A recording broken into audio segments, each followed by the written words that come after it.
So guess what? I got one zucchini in my garden today. Yay! Time to make something with zucchini. Hi everyone, Baker on the dark side. I picked my zucchini and I'm gonna make a zucchini recipe for you. So back in my days at school, in my trusty school binder, all my made-up recipes, I used to love Italian chocolate balls. And so I wanted to make something that tasted like an Italian chocolate ball in like a bread or cake form. So we're going to make my recipe of chocolate zucchini cake. All right, so it does have quite a few ingredients in it.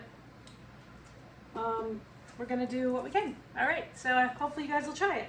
So I measured out on a scale 3 ounces of butter and I melted it. I really want to stress that you should weigh the butter and the oil, which is also 3 ounces. I'm using olive oil because this is to me an Italian cake. It had the Italian flair. Could you use all oil? Yes, you could. But I like having a little bit of the butter in there. I think it gives it a richer flavor. But you can use all olive oil. All right, so once we've done that, we're going to add the sugar. So I'm doing, it's supposed to be 2 cups of sugar. I'm gonna do 1 cup of sugar, and I'm doing 1 cup of Truvia brown sugar, just to lessen some of the calories. Because back in the day, I didn't care. Oh man, the 80s, you know what I mean? Ignorance was bliss. All right, so now I've added all the sugar in here. You could do this in a mixer. I'm trying to get my workout. Yeah. All right, so this is what it looks like, a grainy mess. There it is. Can you use all white sugar? You absolutely can. That was the original recipe. Can you use fully substituted sugar? I've never done it. I'm just doing a half and half. All right, once you've done that, you're gonna add the eggs. They're at room temperature, 3 eggs. Let me double check that. Yep, 3 eggs. Okay, I always like to double check. What we're gonna add is the milk. I'm using fat-free milk. You can use any kind of milk. Half a cup. Almond milk, haven't tried it. It didn't exist back then. See that? See how liquidy it is? Don't be afraid, it's liquidy. Okay, then we're gonna add the vanilla.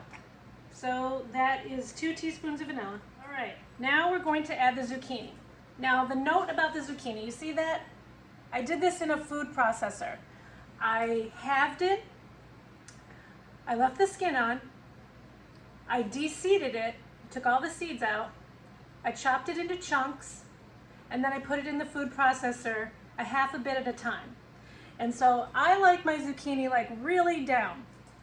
You can shred it on a grater, but I think if you want to try to fool the kids, this is the way to go. And I think it incorporates better. I don't like big shreds of zucchini in my bread. I do this for zucchini bread too. All right, so there it is. See my big plop? That's 2 cups. That's what it looks like. A nice green soupy mess. Okay. All right, so now we've got everything in there that is wet, all the wet ingredients. So now we got to sift the dry ingredients in. I like to sift it in this case. So half a cup of cocoa, unsweetened baker's cocoa, half a teaspoon of salt, and then we've got 2 1/4 teaspoons of baking powder. And then we have 1 teaspoon of cinnamon. So this is what's giving it that Italian chocolate ball flavor.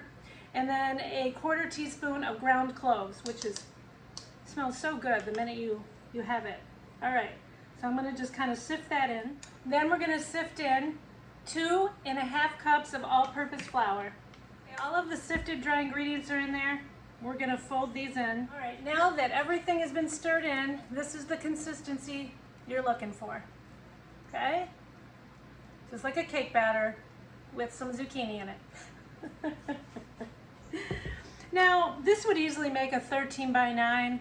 I am doing an 8x8, and then I'm gonna make some loaves to put aside in the freezer. So just to let you know, this recipe would make a 13x9. Greased. You take this foil, you put it on the outside and form it, and then you stick it in. It makes it so much easier. All right, we're gonna pour this in. Okay, I think I'm gonna pour maybe just a little bit more in. I want it a little bit higher. All right, you're gonna even it out. And then of course, you need your mini chocolate chips. So this is about a half a cup. I'm only gonna use part of it because I wanna put some on the loaves. But you can use regular chocolate chips too. I just like the mini chocolate chips because, well, it reduces the calories. But it also, I think, puts more chocolate chips per slice, which is always a good thing, right? There it is. So you just bake it. This is gonna be, let's see, 350 for about 40 to 50 minutes. It just depends on your oven and all that. I'll let you see what it looks like when it's done. Here's the chocolate zucchini cake. There's the 8x8. And then I made 2 mini loaves. Yum. All right, so I took a slice of the chocolate zucchini cake out. It's a little hot. So I wanted you to see a close-up of it because can you see the zucchini? You really can't. There it is. Let's cut it. Look how moist that is. I think you could trick the kids into eating this chocolate zucchini cake.